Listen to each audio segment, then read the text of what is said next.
Good morning and welcome back. आज हम urban fringe के दूसरे भाग को लेकर आपके सामने आए हैं। पहले भाग में हमने समझा कि नगर उपांत क्या होता है, उसके विभिन्न भूगोलवेताओं ने कैसे परिभाषित किया है उसको, साथ ही उसकी जो सामान्य विशेषताएं हैं उसका अध्ययन हमने पहले व्याख्यान में किया। आज के इस व्याख्यान में हम आगे की नगरीय उपांत में क्या समस्याएं होती हैं, नगरीय उपांत में भारतीय विद्वानों ने उसको किस तरीके से और समझा है, सीमांकित किया है, और उपग्रह नगर क्या होते हैं, ये सब चीज़ें हम आज के इस व्याख्यान में जानेंगे।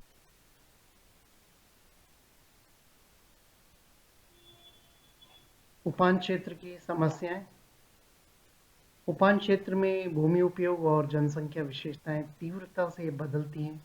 इससे विभिन्न प्रकार की समस्याएं उत्पन्न होती हैं।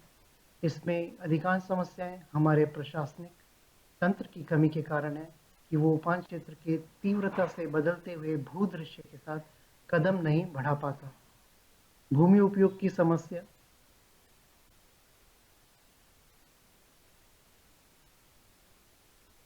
उपान क्षेत्र अधिकतर नगर का कचरा डालने या झुग्गी झोपड़ियों की पुनः स्थापना का केंद्र बन जाता है। बेतरतीब निर्मित क्षेत्र व भूखंडों का असमान वितरण होने से भूमि उपयोग बदलता है। कृषि भूमि तीव्र गति से भूखंडों में बढ़ती जाती है। भूमाफिया की गतिविधियों से कृषक भयभीत रहता है। दूसरी, नगरीय सुविधाओं की समस्या। यहाँ नगरीय सेवाओं व जन सुविधाओं का लगभग अभाव होता है। रोजगार की दृष्टि से यहाँ की कार्यशील जनसंख्या नगरों पर निर्भर रहती है। उपान क्षेत्र की मूल जनसंख्या पर नगरीय प्रभाव पड़ने से वह अपनी मौलिक पहचान खो देती है। और प्रशासनिक समस्याएं। उपान क्षेत्र प्रशासनिक दृष्टि से एक समस्या क्षेत्र है। यहाँ नगरीय सुविधाएं उपलब्ध कराने के लिए धन की कमी होती है और यह नगर की सीमा के बाहर होने के कारण प्रशासक इस पर धन व्यय नहीं कर पाते। उपान क्षेत्र की जटिल समस्याओं के निस्तारण हेतु कोई प्रशासकीय प्राधिकरण नहीं है। नगरीय उपांत का सीमांकन। नगरीय उपांत एक संक्रमण क्षेत्र होने के कारण इसकी सीमाओं में परिवर्तनशीलता अधिक पाई जाती है। इसीलिए इस क्षेत्र का सीमांकन हम सरलता से नहीं कर पाते। अम्लैंड की तरह नगरीय उपांत अनेक क्षेत्रों का समूह है, ना कि एक भौगोलिक प्रदेश। इसे दो भागों में बांटा जा सकता है। प्राथमिक या प्रमुख नगरीय उपांत, प्राइमरी अर्बन फ्रिंज। यह नगर से संलग्न वह भाग होता है जहाँ नगरीय सेवाओं का तेजी से विकास होता है। इसे कई नामों से जाना जाता है, जैसे नगरीय उपांत अर्बन फ्रिंज, बाह्य समीपवर्ती भूभाग आउटलाइन एडजेसेंट जोन, वास्तविक उपांत या ट्रू फ्रिंज, भीतरी उपांत पेटी या इनर फ्रिंज बेल्ट आदि। सबसे पहले इसी क्षेत्र का विकास होता है। और दूसरा है गौण नगरीय उपांत या सेकेंडरी अर्बन फ्रिंज। प्राथमिक उपांत के चारों ओर फैले क्षेत्र का गौण नगरीय उपांत कहते हैं। इसमें ग्रामीण विशेषता देखने को मिलती है और इस क्षेत्र का विकास मंद गति से होता है। इसे भी कई नामों से जाना जाता है, जैसे ग्रामीण उपांत रूरल फ्रिंज, उपनगरीय क्षेत्र सब अर्बन जोन, आंशिक उपांत पार्शियल फ्रिंज, ग्रागर उपांत रूअर्बन फ्रिंज आदि। नगरीय उपांत के सीमांकन के विषय में विभिन्न विद्वानों ने अपने विचार प्रकट किए हैं। वेरविन ने 1942 में इंडियानापोलिस नगर के चारों ओर 150 व्यक्ति प्रति वर्ग मील घनत्व के आधार पर उपांत की सीमा निर्धारित की। 1946 में एक रोडहेलर ने अपने शोध में उपांत निर्धारण के लिए निम्न बातों को आधार माना है। पहला, कुल परिवारों में आकर्षित परिवारों की संख्या। दूसरा, अकृषित परिवारों का घनत्व। तीसरा, इमारतों और भूमि का प्रति एकड़ आकलन मूल्य। और तीसरा, इन तीनों बातों के आधार पर ही उन्होंने मेडिसन नगर के उपांत क्षेत्र का निर्धारण किया।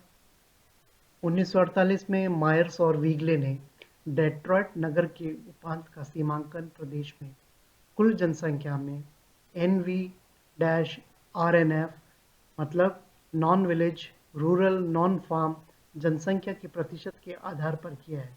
उन्होंने 50% या इससे अधिक non village rural non farm वाले क्षेत्र को वास्तविक उपान क्षेत्र तथा 25 से 50% non village rural non farm वाले क्षेत्र को आंशिक उपान क्षेत्र का नाम दिया।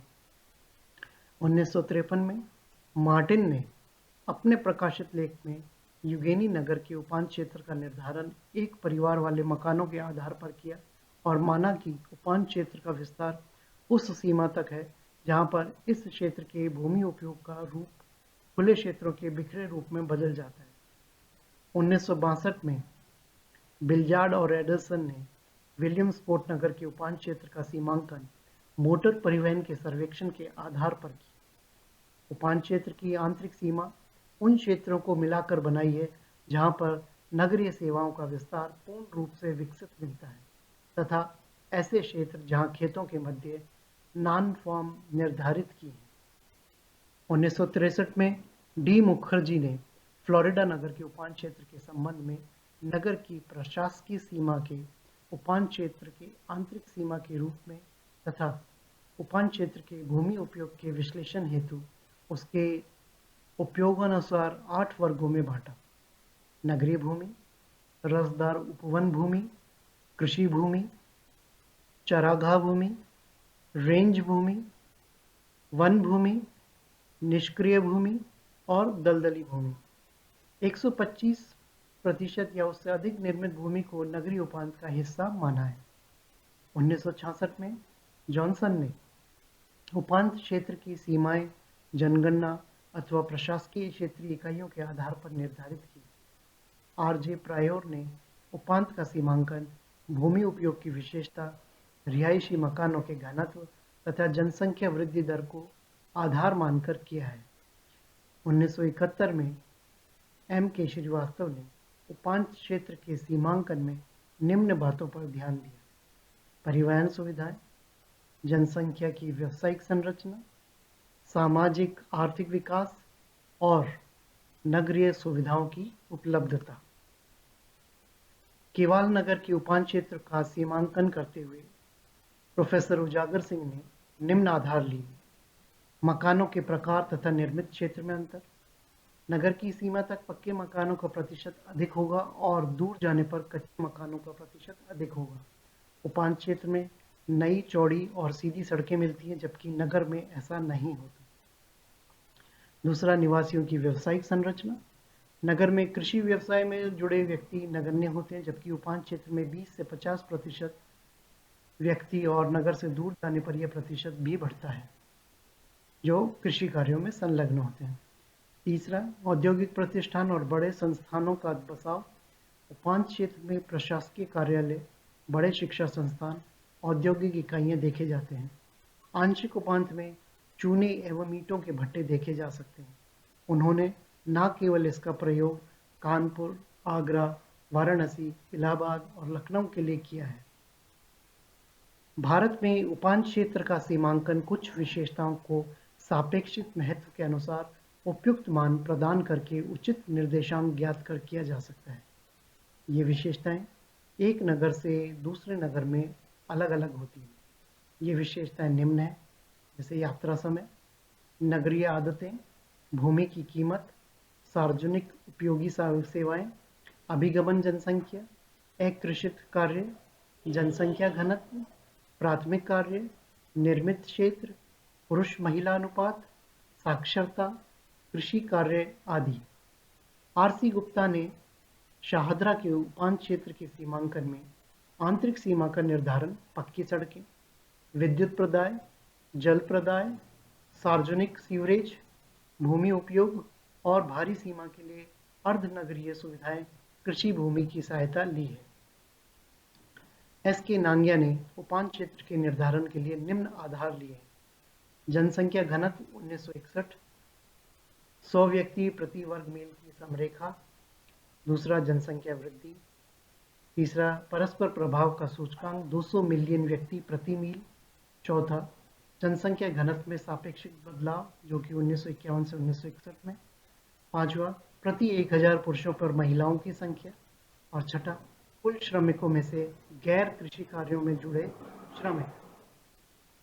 इनके अतिरिक्त आधार भी उपांत क्षेत्र के सीमांकन में काम लिए गए हैं। नगरीय उपांत का महत्व क्या है?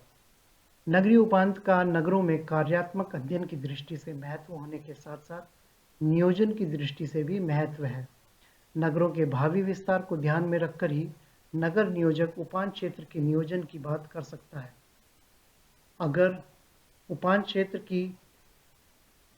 को उपेक्षित रखा जाए तो भविष्य में नगर का विस्तार अनियोजित और सुविधाओं की कमी से ग्रस्त नजर आएगा।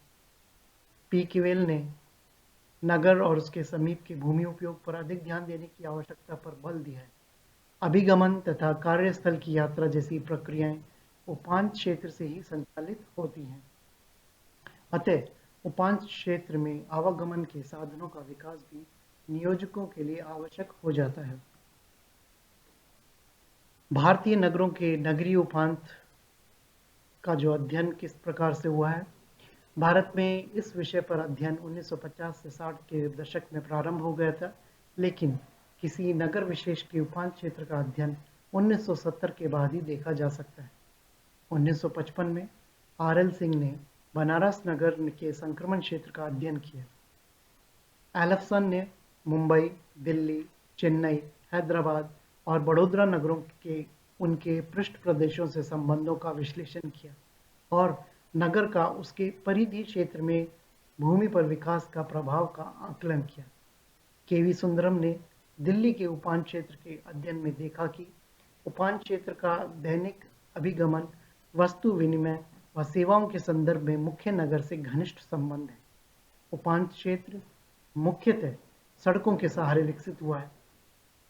1965 में हरिहर सिंह ने कानपुर नगर के विकास और उसके उपांत क्षेत्र के बदलते स्वरूप का अध्ययन किया। जाधव एवं कुलकर्णी ने पुणे नगर के उपांत क्षेत्र का मिट्टी की उपजाऊ शक्ति तथा वर्तमान भूमि उपयोग के आधार पर नियोजन हेतु एक मानचित्र तैयार किया है। 1972 में आलम और खान ने माना कि नगर हृदय प्राथमिक कटिबंध है तथा समीपवर्ती नगरीय क्षेत्र का गौण उपांत है। के.एल. गोपी ने भी हैदराबाद उपांत का अध्ययन प्रस्तुत किया। उजागर सिंह ने केवल उपांत का अध्ययन किया। 1972 में आर.सी. गुप्ता ने शाहदरा के नगरीय उपांत पर शोध किया। इसी वर्ष प्रोफेसर हीरालाल ने बरेली नगर के उपांत पर कार्य किया।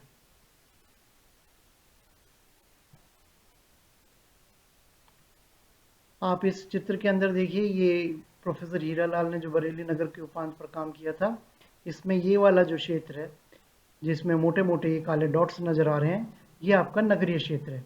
और इसके बाहर किस तरीके से प्राथमिक उपांत, ये वाला जो कम बिंदु वाला जो क्षेत्र देखने को मिल रहा है या पतली बिंदु वाला जो क्षेत्र देखने को मिल रहा है, ये आपका प्राथमिक उपांत है।